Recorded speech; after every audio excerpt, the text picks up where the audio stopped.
Good afternoon. Good afternoon and welcome everyone. So great to see a full house this afternoon again. Art Basel, Miami Beach Conversations. Please join me in a very warm round of applause for Judy Chicago.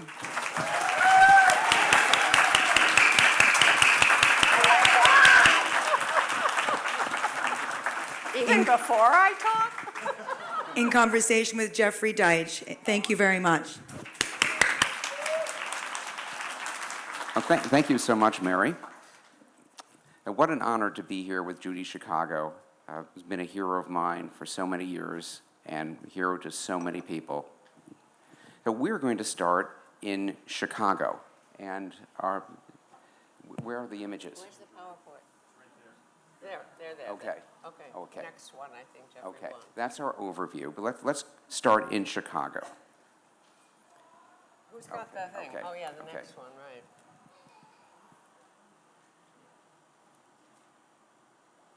This image is about my life. It's called Judy Works Chicago. Okay, here we are. Okay, Jeffrey. Okay, well, Judy, I think you chose the name Chicago for a very good reason. So you've told me a little bit about your parents, your mother and your father, your early history. You started being an artist already before you were 10 years old. So tell us about your upbringing in Chicago and your early artistic formation. Well, my father, who died when I was 13, was a Marxist at a time that at the height of McCarthyism. I have to say, having lived through 10 years of McCarthyism and seeing America right itself makes it a little easier to think America will get back on track soon. Okay. My father worked at night, so that was very unusual in the sense that when I would wake up from my naps in the afternoon, my father was home, my mother worked days. And what was your father's profession? Well, he was a labor organizer. And for a young woman of my generation, it was very unusual to be fathered, but I was. My father used to play these games with me, intended to teach me values. But when I actually started drawing before I started talking. And when I was a late bloomer talking, but when I was 4, my nursery school teacher told my mother that I was talented. I did a finger painting that actually Elizabeth Sackler owns, but she keeps it in the dark because she doesn't want it to fade. Somebody tried to bother. Anyway, I grew up on the corner of my husband Donald says, I grew up on a street called Bittersweet, which Donald says is the story of my life. But anyway, it was, anybody who knows Chicago, it's on the north side. It's 1 block north of Irving Park and between Clarendon and Marine Drive, which means it was right by the water. And when I was 5, my mother we had no money, and my mother borrowed her friend's membership card in the Chicago Art Institute so that I could take what were called members classes. They were this big auditorium where kids could go and draw on Saturday. Now, here's the part about it that would be unthinkable now. The bus stopped across from our house, and from the time I was 5, I would go by myself and get on the bus and ride downtown to the Chicago Art Institute and cross the street and go into the museum. I mean, now a kid can't even walk unaccompanied a block, right? Anyway, so by the time I was 8, my mother scrounged enough money together so I could start taking junior school classes, which were more sophisticated, smaller. That was really, still life, figure drawing, bones, anatomy, going to the Field Museum. And after my classes on Saturday, I would wander around upstairs in the galleries. And what age were you then? 8. That's astonishing. And I did that till I was 17. My concept of what art was really formed in the galleries upstairs in the Chicago Art Institute, which particularly the Impressionist galleries. And I was always drawn to Seurat's Grand Jet. And I've been saying that, you know, my color Right. and the color systems I developed and all that stuff, someday somebody's going to trace that back to Seurat's pointillism and color opposition. Because like when people say my work spins or turns or does this, I mean, it's from having studied the use of color. Of course, one thing I didn't notice was there weren't any women artists in the gallery. And were you conscious of that already? No, not when I was little. No, I was brought up in a completely unusual atmosphere. My father believed in equal rights for women. My parents did.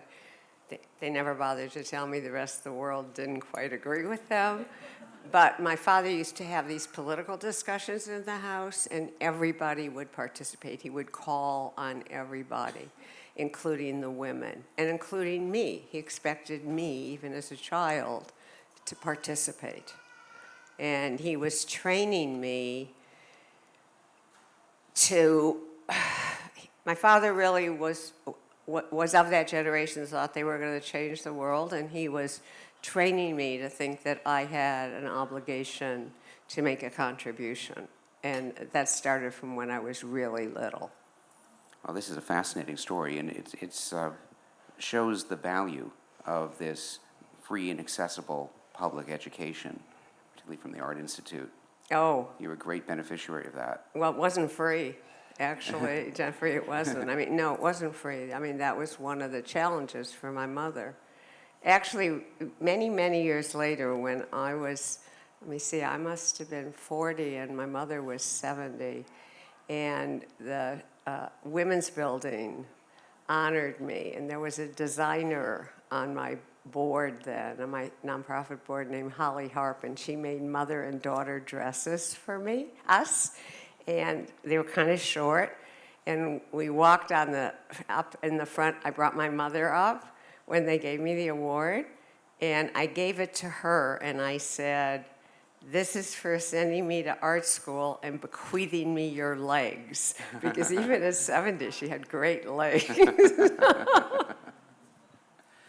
So you had quite a foundation before you even left for art school. Right. So tell us about the next stage in the journey as in your artistic formation. Okay, that's the house I grew up in right there, and that's my little painting of it. Listen, I was 9 when I did that painting. Definite, remarkable natural talent. What? Remarkable natural talent. Is this? Yeah, this is the next one. Yeah, this is the next one. Okay, so I went to UCLA. And so why Los Angeles from Chicago? Oh, actually, Why didn't you stay and go to the Art Institute? because they didn't give me a scholarship. Really, they didn't give me a scholarship. I applied to the Chicago Art Institute, to UCLA. My mother had a friend who had moved to LA, and her daughter came to visit us when I was 16, and I went back with her on a train, and, you know, I was exposed to it was such a different environment. You know, Chicago's all heavy buildings and kind of gray, and California, Los Angeles in the 50s was like heaven, right? Palm trees, orange groves, blue skies, navigable freeways. Not that I drove, but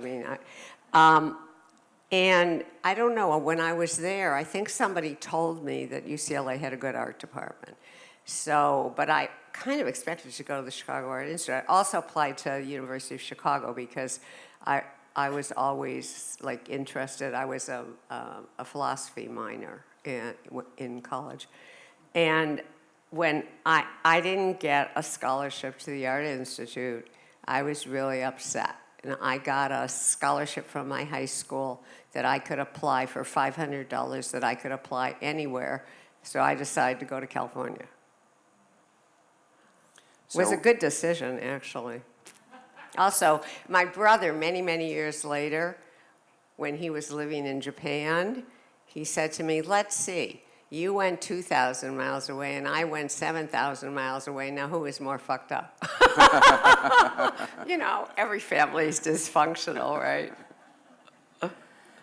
So tell us about the context of UCLA. Okay. And Yeah. because that's very important in your formation of who your fellow students and teachers were at that time. Well, the art department was really pretty funky in those days, but it was dominated by an aesthetic of an artist that most of you will not be familiar with. He was a figurative artist named Rico Lebrun. And there were these people who came out of him, like William Bryce and Jan Stussy, and all these guys who taught in the UCLA art department. And they not only favored this kind of figurative tradition, the color that they promoted was like very antithetical to my color sense. It was all like olive green, yellow ochre, burnt sienna, dark, dark, dark. And so I pretty quickly started to collide with them. Also, now this, I was conscious of this, Jeffrey, is that I was aware that these guys did not take their female students seriously because they were all sleeping with their students. And I knew that was something I was not interested in doing. Also, I noticed that their students all made work that looked just like theirs. And I wasn't interested in doing that either. After 2 years, I took a year off from school and went with my then boyfriend, who became my first husband, who then died in a car accident. We hitchhiked across the country to New York. And I spent a year in New York painting, and it was the height of abstract expressionism, so I was exposed to a whole different aesthetic. So that's important. I actually did not know that aspect of your background. Well, a lot of people don't know this. I mean, So you saw the important 10th Street shows? yeah, we lived right downtown. And also, I took a class, and I also didn't understand. I was a very naive and idealistic young woman. You know, my father died when I was 13, so I spent my teens like at the Art Institute and in a kind of fog of grief, and the socialization of girls that really happened strongly in high school, it was like just went past me. So the other thing when I was in New York is, and I also didn't understand the struggle between the abstract painters and the realist school in New York, because I took a class with Raphael Sawyer, who was a realist painter and who hated the abstract expressionists. I mean, you know all about that. I learned about that much later. But anyway, he was trying to make me work figuratively, and I wanted to start exploring abstraction. And when I came back to school, I was going back and forth from abstraction to figuration and trying. It was something I thought about when Alex Gartenfeld interviewed me for the catalog, because one of the things he and Stephanie were interested in the show was my movement from abstraction back to figuration. And then I actually started thinking about it and realized, well, I had started out as a representational artist. I was classically trained, and then I began to move away from abstraction. And these are very early images of mine from the early 60s. Let's talk about how you developed your distinctive imagery, because already this is completely distinctive. Right, and these were really sort of my natural forms and my natural color sense, which collided big time. I was in graduate school by now, which collided big time with my male painting instructors. I mean, they really hated the forms and the color. And also, by this time, I was starting to show at Ralph Nelson's gallery. So I was also starting to see the kind of LA art of that period. So I think in these images, I'm already beginning to fuse my naturally biomorphic forms with some of the kind of finishes and surfaces that I was seeing in the work of the studs. And in fact, as everybody knows, the image on the right, bigamy hood, is painted on a car hood. So tell us about, this is one of the legendary stories, how you enrolled in auto body painting school. After I got my master's from UCLA, where I learned nothing about craft. So what a radical project. It would be radical for a male artist, but for a young woman to go to auto body painting school. So tell us about that episode and what motivated it. Okay, well, the thing is about that is that there were a lot of male New York artists coming to LA, and that was the days. Ferris was up the street from Rolf Nelson. Duane was in Westwood. They were on La Cienega. There was the La Cienega stroll where everybody go and see the galleries on Saturday. And John Chamberlain was around in those days. And, I used to hang out with the guys, and John and I were friends. And John used to, everybody knows he made crushed sculptures, right? And then he painted them. But he painted them with spray cans. And he used to say, I can still hear him saying this, oh yeah, if I were smart, I'd go to auto body school. Those guys really know how to paint. So he didn't, and I did. So when I got out of graduate school, I can't remember what possessed me, except it was one of the really good decisions I made. The story, of course, is that there were 250 men, all of who were paid to go to school, and there was me who paid to go to school because they were on all different kind of scholarships and retraining and veterans benefits, and I was paid. And they made me wear this long white shop coat, to cover up. Like what? I was wearing clothes. But anyway, it was really transformative for me because I was raised as a female person, and my family was a middle-class Jewish family. They don't do mechanical stuff, You call the plumber in your building. You don't actually do the plumbing yourself. Anyway, of course, it was my karma to marry somebody who can do all that because he's like the do-it-yourselfer from all times. Okay, anyhow. But the attention to craft, the idea that I was literally making an object was not anything that was actually discussed in school.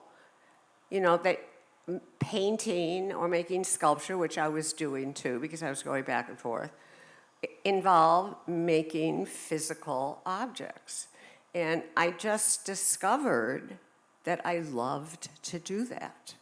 And I had a painting teacher named Percy Jeffries who drove a candy apple lavender convertible who taught me something really important. He said, Judy, there's no such thing as perfection. There's just the illusion of perfection, and I'm going to teach you how to achieve that. I'll never forget it. I spent literally weeks learning how to tape and how to, mask and how to spray. And I sprayed a car hood for my graduation. And years later, right before Pacific Standard Time, when it was happening, and Donald and I had brought all my early work finally to New Mexico, we went through a lot of it to see, because the curators for Pacific Standard Time, that's the Getty-funded initiative from 2011, 2012, documenting and celebrating Southern California art, where I was rewritten back into the history of Southern California, because that really upset me. I spent 20 years there. It was really formative. As tough as those guys were and the scene was, there was a spirit of self-invention that allowed me to imagine I could create a feminist art practice, or I could create a new kind of art education. So, everything is a mixed bag, and those were the years I was learning how to navigate an intensely male-dominated scene. But I never finished the other 3 car hoods because I was having so much trouble in the LA art scene with my imagery. You know, I knew really clearly that it was like not possible to have it look like my work was made by a woman. The biggest compliment you could get was, you paint like a man. So everybody Did people was, actually say that to you? oh, absolutely. People said all kinds of things. You can't be a woman and an artist too. That was John Copeland's. Who was the editor of Art Forum? Right, who was the editor of Art Forum, who was actually a little kindly to me. I mean, he was a little less misogynist than the rest of them. Talking Okay. about some of the famous male personalities in the LA art world, there's a story you've told about the legendary curator Walter Hopps. Yeah, okay, that we have to go to the next slide for that. Okay, so this is when I was really trying to fit in. But even though that doesn't sound healthy, I learned a huge amount by stripping away like a lot of the organic forms and cutting down on color, except for rainbow picket, because I really had to focus on formal elements.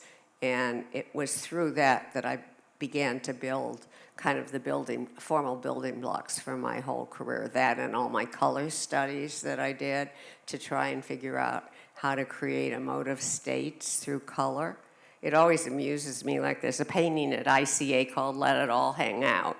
And Tommy Pace, the deputy director, said to me, Judy, I was looking at that painting, it was turning. And I'm like, yeah, Tommy, I made it turn.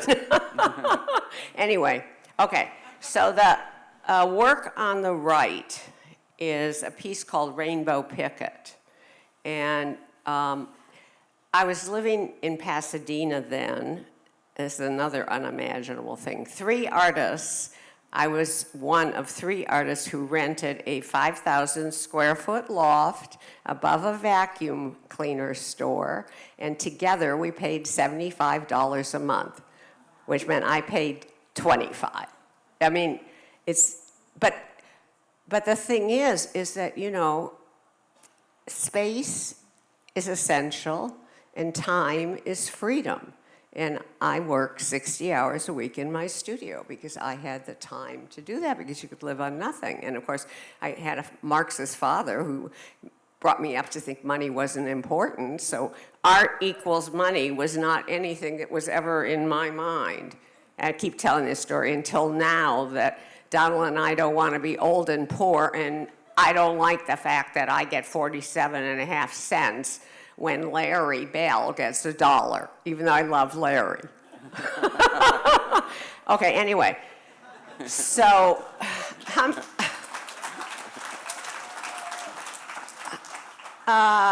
do you all know who Walter Hopps was? Okay, why don't you tell, Jeffrey? Well, there's a wonderful biography of him.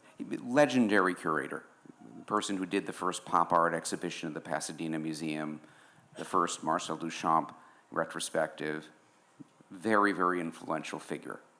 Most important curator in Southern California then, right? Right. Okay, so there were a lot of artists living in Pasadena, and Walter used to go around once a month to all the artist studios, so he would come to our studio. And I had finished Rainbow Picket, and I wanted to show it to Walter, who refused to look at it. Literally refused to look at it. Instead, he went over to a work by one of my studio mates that he had seen 12 times, and he said, oh, did you change the color? Which he had not. I mean, it's really important to understand. I was young. He was really the most powerful curator. You know, and like, it just broke my heart.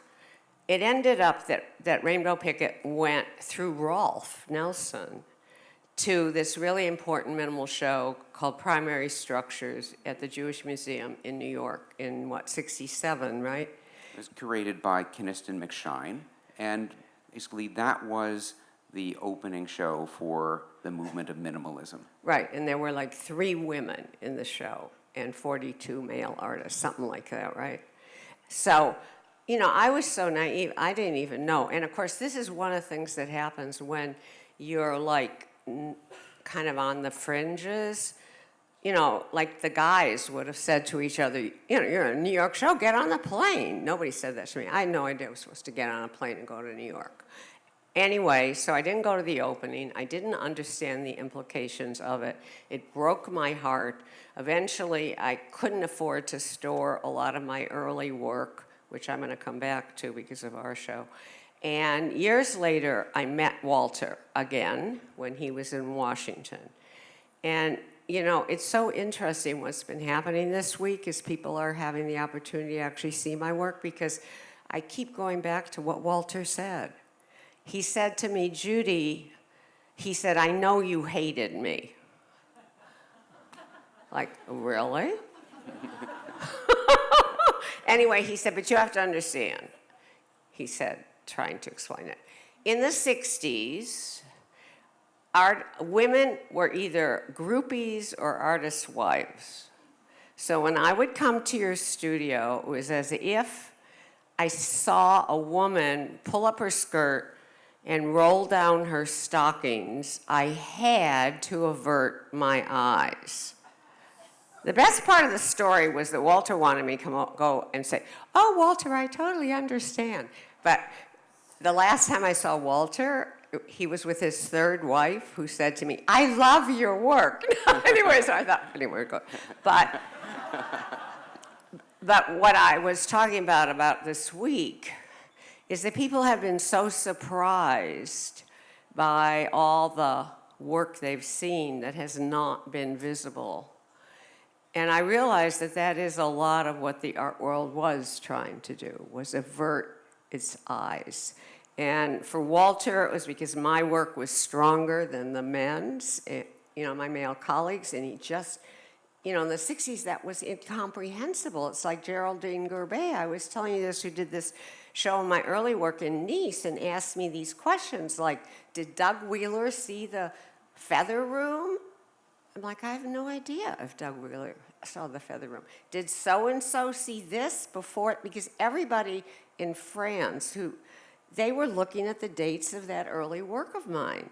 And I tried to explain to Geraldine, even in my own mind, it would have been so incomprehensible, unthinkable, to think a woman artist could be affecting or influencing her male peers. But anyway, I just want to say one more thing and then we can move on. In September, I'm having, two things. I'm having a show with Jeffrey in his LA gallery, in which we're rebuilding, like we rebuilt Sunset Squares for ICA.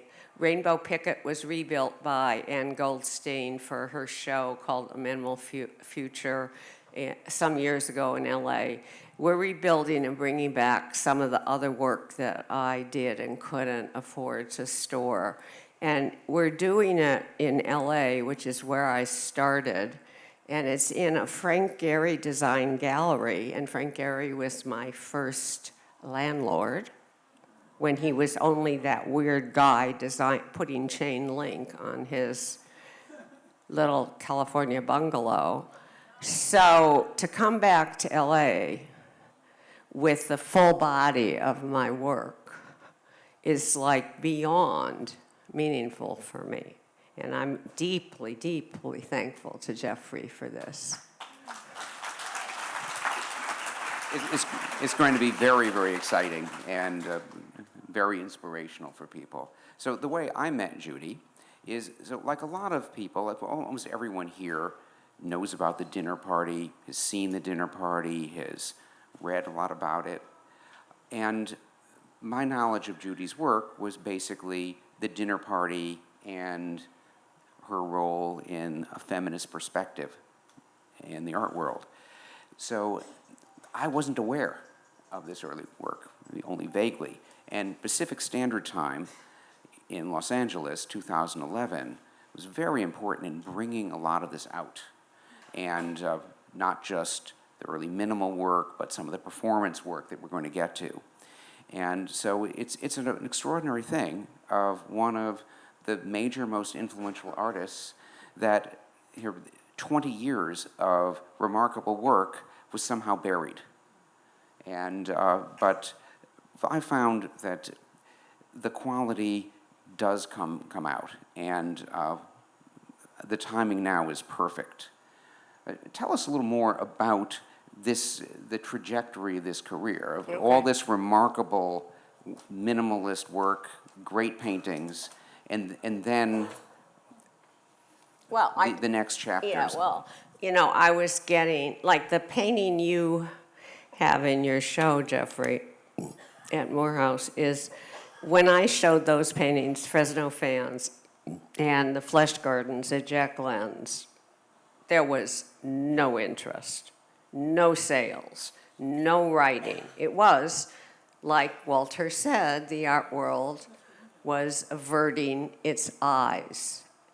And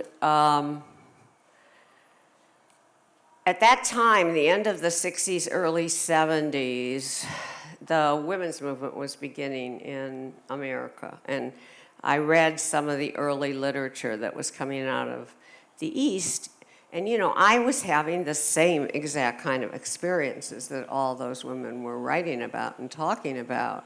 You can't be a woman and an artist too. I couldn't sell my work. And even when I was trying desperately to excise any hint of gender in my work, John Copeland had Irving Blum, who ran Ferris Gallery, visit me in my Pasadena studio where I had a showroom set up with all the domes. And Irving walked in and he said, the Venus of Willendorf, which was definitely not good. Okay? So I thought, you know what? Even though I'm learning a lot, even though I've been doing battle and making a place for myself, even though it was marginal, I'm not bringing my full self into my work because it was impermissible. Everybody had to pretend they were white guys. You couldn't be an artist of color openly. I talked about this finally many decades later with Eddie Burrell, who was one of the only black artists in the LA art scene at the time. You couldn't be, even I can remember in the 70s reading John Peralt's first reading of a Marsden Hartley from the point of view of his sexual orientation. I'll never forget it. The painting with the flower, the guy with the flower. And as soon as I read it, I realized that I had not been able to fully see that painting because being gay, being black, being a woman, not a perspective you were allowed to talk about or openly express. And I'm like, you know what? I've had enough. I'm gonna be myself. I'm gonna be who I am as a woman artist, and I'm going to investigate what that means historically, then which led to the dinner party, experientially, which led to the Birth Project, and then from then on, whatever subject I tackled it from my perspective as a woman, remembering, for example, when Donald and I did the Holocaust Project and we're studying Holocaust exhibitions around the world, which all have different viewpoints based on what country you're in. In France, they don't even mention the word Jew. It's all from the point of view of the resistance. And in Russia, it's all the suffering of the Russian people. But the one consistent thing that was missing everywhere was women's experiences in the Holocaust. So for the rest of my career, I was going to look at the whole range of human experience, including women's. But, of course, at this time, I was because I'm an artist, and artists make images, I needed to make an image of the fact that I was about to make a radical change, although I did not understand how radical it was. How many people are familiar with the boxing ring ad? Some, okay. The boxing ring ad caused a huge sensation, but it was an accident. It wasn't like, oh, I'm going to take an ad out in art form. I couldn't afford to take an ad out in art form. Even my dealer didn't want to take an ad out in art form, but he wanted to do this spoof. We wanted to do this spoof on the male artists. You know, they did all these posters and ads, you know, the studs, Kenny Price on a surfboard, Larry Bell with a cigar, Billy Al on his motorcycle, you know, like, wow, studdom, anyway. So Jack Glenn thought it would really be funny to pose me in a boxing ring. And his family actually developed the technique for silk screening onto bowling shirts. Did you know that? No. So that's where his money came from. Anyway, meanwhile, there was a whole tradition of underground names among artists in LA. Larry Bell was Ben Lux, Ed Richey was Eddie Russia, and I was Judy Chicago, so named by my first dealer, Rolf Nelson, because I had such an intense Chicago accent. And he wanted me to change my name even then, but I didn't do it. I didn't do it until my first husband was killed. And by then, because I had a proto-feminist consciousness, I had kept my maiden name, but then I noticed my maiden name was Cohen, and there were a lot of Cohen showing, so I started using his name, which was Garowitz. And then he died. I was 23. And people used to come up to me and say, I know your parents, but they weren't my parents. They were his parents. So I felt like I didn't have a name. So when I decided to make this radical change, I formalized it. And here, the ironic thing is I had to get my second husband's permission to legally change my name. Ah, the good old days. Okay. So that, it's interesting. This is the level of some of the great artist images, and this really has resonated in history, your boxing image, and you did a reprise of it for the cover of the New York Times Magazine last year. Yeah, well, that was actually Hanya, the editor. Anyway, I didn't quite finish that story. Anyway, so we sent out this mailer, and then the editor of Artforum at the time, because Artforum was in LA, Phil Leader, had started a section called Politics, because, you know, the 70s was a very fraught period politically in the art world and in the world. We all actually were trying to change the world. How quaint. Oh, anyway, I still am. I haven't given up even. Anyway, Phil wanted Jack to do an ad, a full-page ad in Artforum, and Jack didn't want to spend the $700. So Phil Leader did it anyway. And what happened was it intersected with the early women artists movement that was starting all over the country, and it sort of symbolized women were coming out fighting.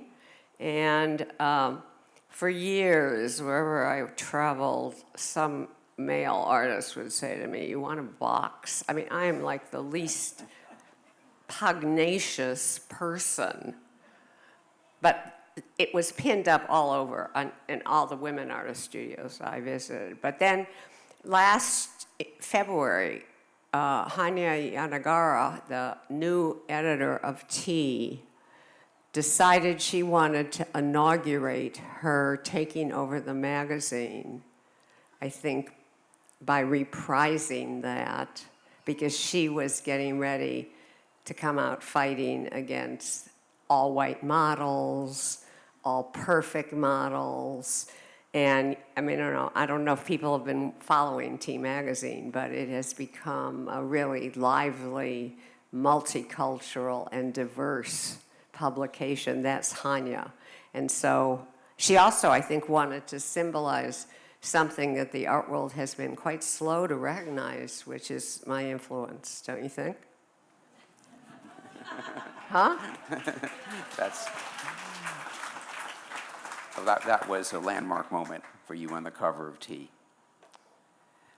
So I would like to ask you about some of the very radical environmental and performance work that's also a very important part of your history. Yeah, well, in the last image you saw, oh, let me just say one thing before we go on. I think it's really important for those of you who visited the ICA show to realize that each aspect of my career that's represented there is represented almost like symbolically. So my early work, if you think about the section of my early work in the ICA show, I did so much early work that it's going to fill Jeffrey's 12,000 square feet of gallery space.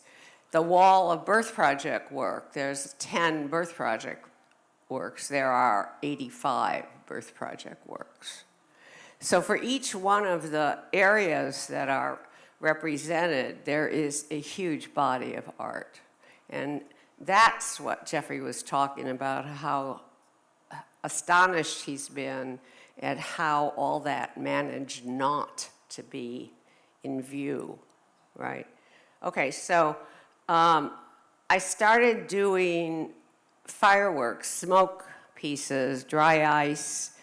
It actually took a very long time for people to understand that as a critique of the built masculinist environment, because I was trying to dematerialize the space, like in the Feather Room, disappear the buildings, like in the dry ice, or soften the environment, like the smoke pieces. And I mean, now I look at the smoke pieces and, you know, in relationship to my domes, and looking backwards, I can see that all that color was trapped inside those minimalist forms, and this was a very kind of, like you said, radical gesture of liberation to let all that color out into the atmosphere.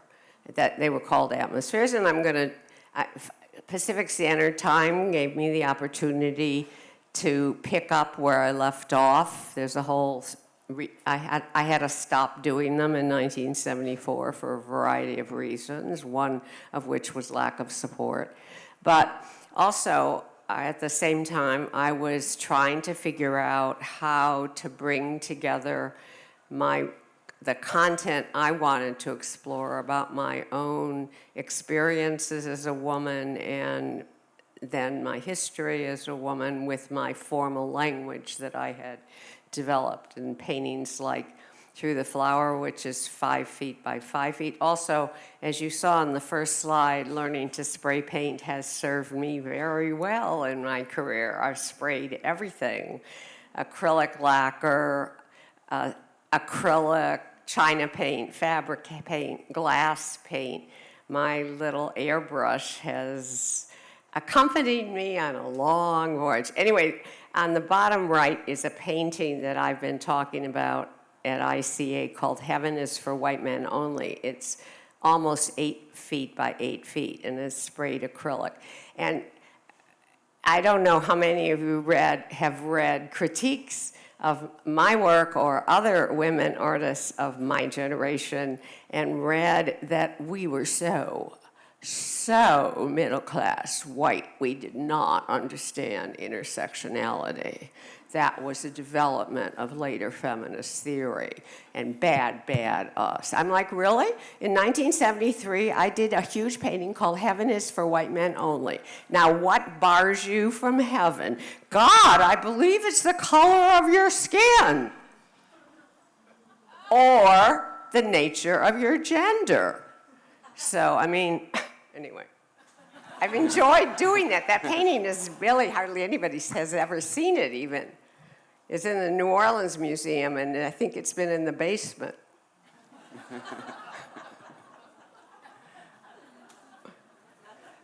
So tell us, I'm sorry, Jeffrey. Jeffrey and I have been having a conversation for quite a while, and every once in a while, I mean, Jeffrey is such a decent person, and every once in a while I confront him with something. He's like, well, how am I going to explain that?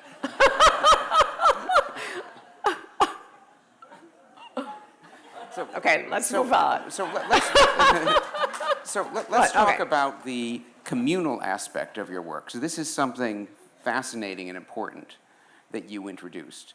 So the dinner party is your work, but it's also the work of a whole group. Well, but of they're my individuals. images. But I do want to talk about that because Okay. actually I started that earlier.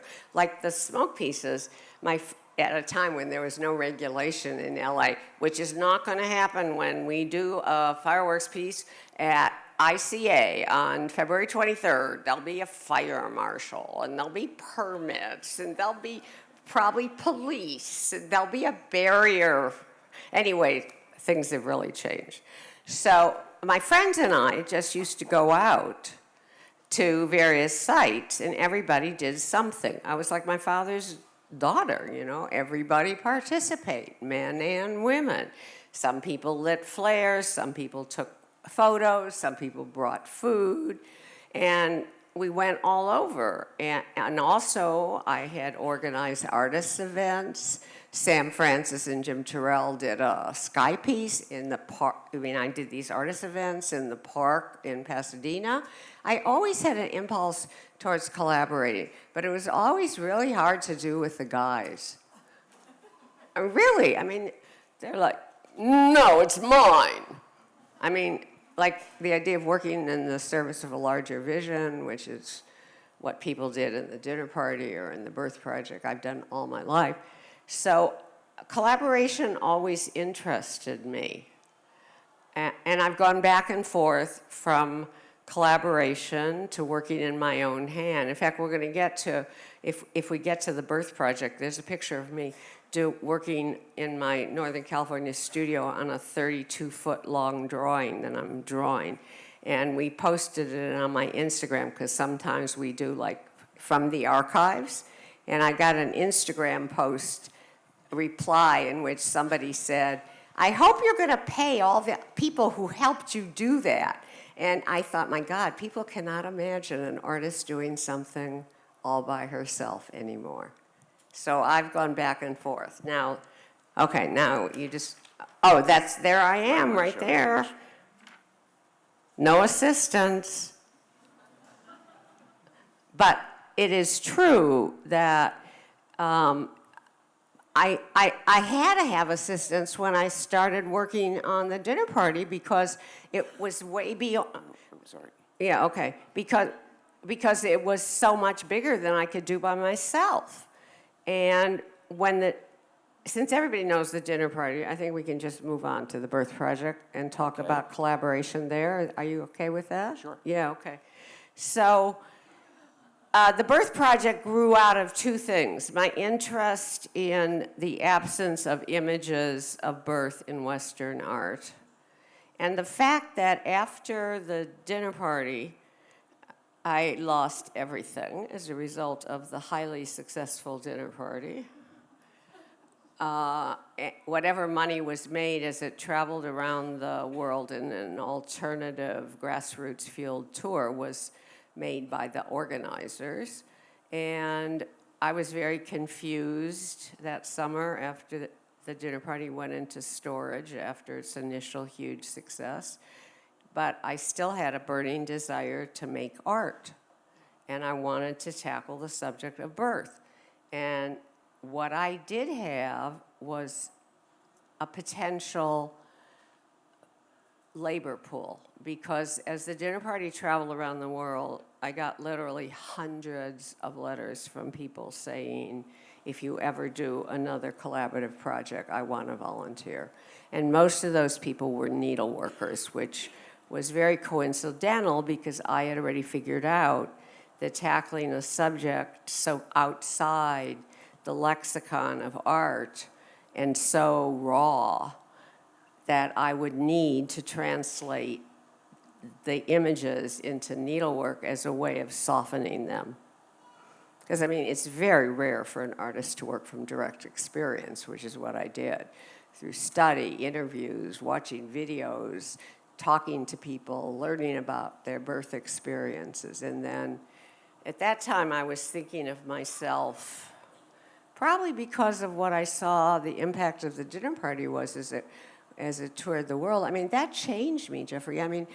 I always believed in the power of art, but to see a work of art stimulating people to organize in their communities, to get it shown, setting up their own institutions, sending canceled checks, donations to the effort to show the dinner party to the museums they used to support. It was like, how could you walk back from that when you see that art can have that kind of impact and power? So, and then the same thing happened with the Birth Project. We did 100 exhibitions of Birth Project work around the country, and hundreds of thousands of people saw it. We're going to be taking questions in a minute, but I think we should close with a very powerful juxtaposition of Judy's work with something that you've seen recently on television. Yeah.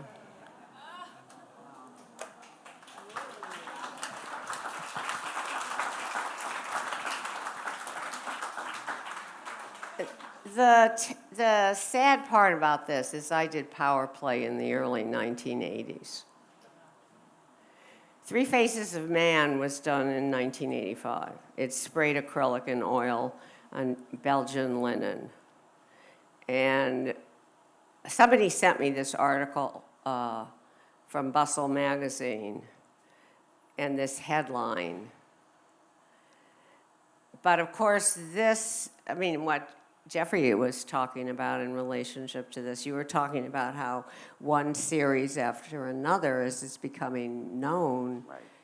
is increasingly relevant, right? Do you want to talk a little bit about that? Well, sure. Well, I think this speaks for itself. We don't really, but it's fascinating how an artist like Judy is in advance in understanding where the world is going, in understanding social trends before other people. That's something that art can do in a very special way, and you've done it.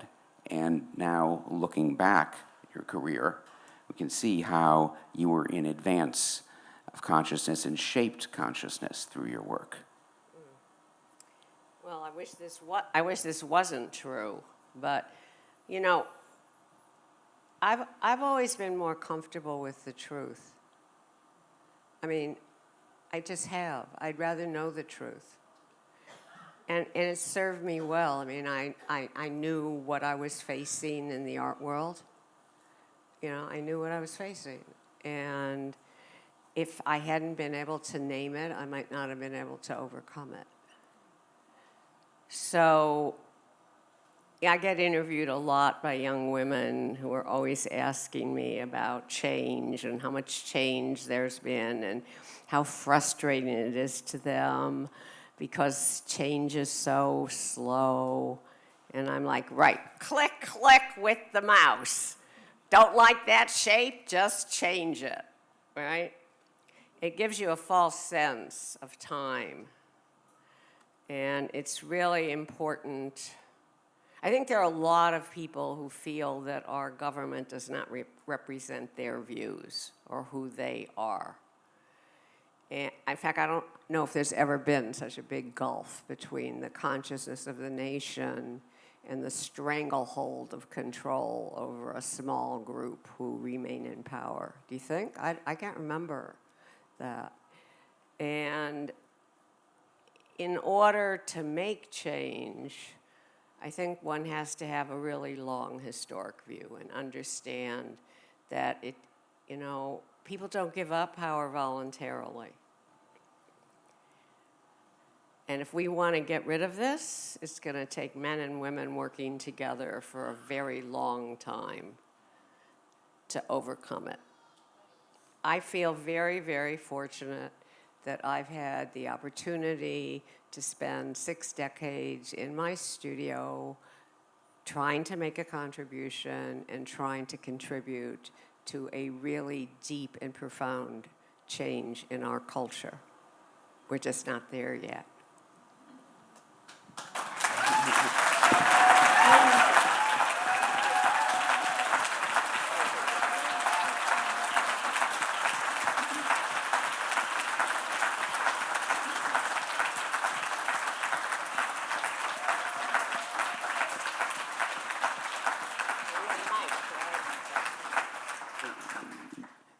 Judy can take some questions. So can you, because you have an art historical. I want to say something about why I'm so happy to work with Jeffrey, especially now that I've been at Miami Basel, which Donald and I only visited once many years ago. I mean, for me, in a way, I just didn't even understand the market and didn't concern myself with it. But now that I'm more conscious of the way market forces shape what you get to see or don't get to see and influence taste, Jeffrey's navigated all that for a lot of years, and he remains one of the people in the art world with whom I can really have a real conversation, somebody close to my own generation. And that's very remarkable and very rare, Jeffrey. So since Jeffrey has a long view, he can answer questions too. But we're going to defer to Judy here. So Not, because Judy's older than you and tired. Okay, anyway. Oh, all right. Are we right on? here. We're on. Hi. Where are you? Could you introduce yourself? Yeah, my name is Nicole Heparin. I'm an artist from Los Angeles. Thank you so much for being here, both of you. I have a question for both of you, actually, about the market, since we're here at Art Basel, which is also so much about the market. And I think a lot about how we value or don't value the labor of women, not just artists, but across cultural fields. And we recently saw David Hockney work sell for $90.3 million in auction. And a Jenny Saville work sold for $12.4 million. So that wage difference being pretty extreme there, that made those two the most, the highest valued work of living artists, male and female. For dead artists, it's Da Vinci at $450 million and O'Keeffe at $44 million. So we're working at about a 10% for women artists in auction anyway. And it's not that much better in the galleries, frankly. So I'm wondering what both of you could say about valuing the work of women artists and how do we get people to pay women artists what they're worth? Well, I think Nicole, you're correct. That's very true of historical artists, but it's changing a lot with the present. And a lot of you, some of you here, many of you follow the marketplace. So with artists, say, 35 years old and younger, it's changed completely. And we can use examples like Njideka Akunyili Crosby. Maybe Njideka is perhaps, of her generation, at auction the top-selling artist. So we're in a period of tremendous evolution and change of the consciousness of the market. So I think that these large differentials that you point out with historic artists, with a younger generation, that's not going to be the case anymore. Jenny Saville is contemporary, and there's still only 30% women artists. Where's the mic? That's true, but that's correct. But I think that artists, art collectors, certainly curators, writers, are all very conscious of this and making an effort to think differently about valuations. I want to answer this, but from an entirely different point of view, because I just don't like to think a lot about money. I decided when I was doing tours this week of the ICA show that I was tired of reading about how the dinner party and the birth project include needlepoint. Okay? And I realized, Stephanie Seidel, the curator, was very interested in the iconographic absence and void into which I stepped in terms of the content. But I realized there's another void, and it's really behind what you're talking about. Okay, when we take art history classes, we learn about oil painting, spray painting, drip painting, stain painting. impasto painting, a whole range of painting techniques. Do we ever hear about or learn about the difference between needlepoint, tapestry, embroidery, smocking, macrame? Yeah, no. And like people were completely blown away when I explained how Jane Gady Thompson figured out a way to match my blends in thread when she was working on a small embroidery called Birth Tear Tear, and how she developed a system of blending with 9 needles where she'd strip apart the thread, cut it in lengths, and systematically thread her needles with progressive hue changes. So why don't we learn that? Because we live in a world that does not value what women do. It's way beyond auction prices. Now, how do we change that? When we change that, the price differential will change, right?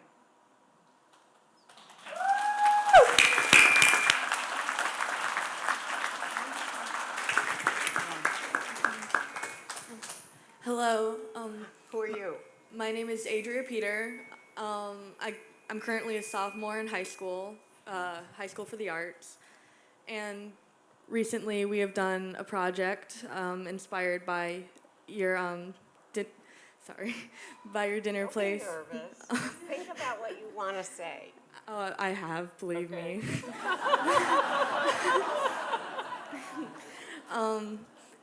We recently did a project inspired by your dinner place exhibition, and me and all my friends, we've all been so inspired by your work. Do you just have any words for kind of me, my classmates, trying to get their footprint, trying to get their name out into the world of art? Do you have any words for us? I don't know if I have words, but I have a whole career that, that you can, and a lot of books. But actually, I want to tell you something. A young woman came up to me when I was signing books at Soho House, and she told me that she had been in graduate school in South Carolina, getting her MA in ceramics, MFA in ceramics. And she was also, Jeffrey, can I borrow some of your water, or can I get some more water? Thank you.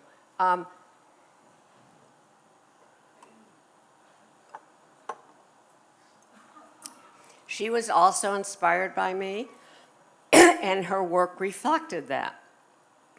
And her sculpture teachers said to her, "Oh, Judy Chicago, feminism is so passé." And she dropped out of school. She was so discouraged, she dropped out of school.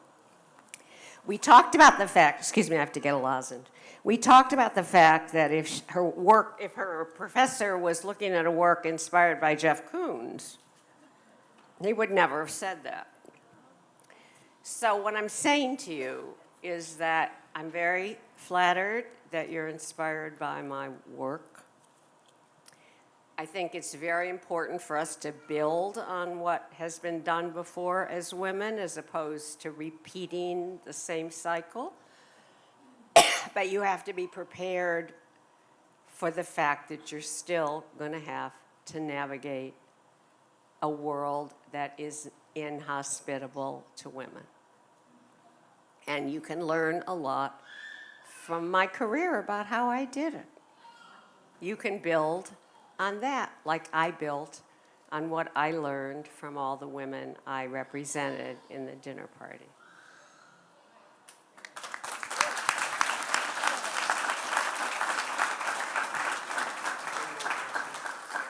Hello. Just a- Hi, my name is Laura Gomez. I am an artist and educator living here in South Florida. I just have a question. I think as an artist, or when we talk about many women artists, we tend to label them as female artists or artists that deal with feminism. And in cases that does limit what the artist is doing. how do you feel about being labeled as a female artist, and would you prefer to just be an artist, period? Because I think mostly men don't have to say, oh, I'm a male artist. Yeah, but when I met this curator at my opening who said he was at MoMA, I said, oh yeah, the Museum of Men's Art. They don't have to say it because it's universal. Okay, I'm tired. Okay, so can we stop? Oh. Aww.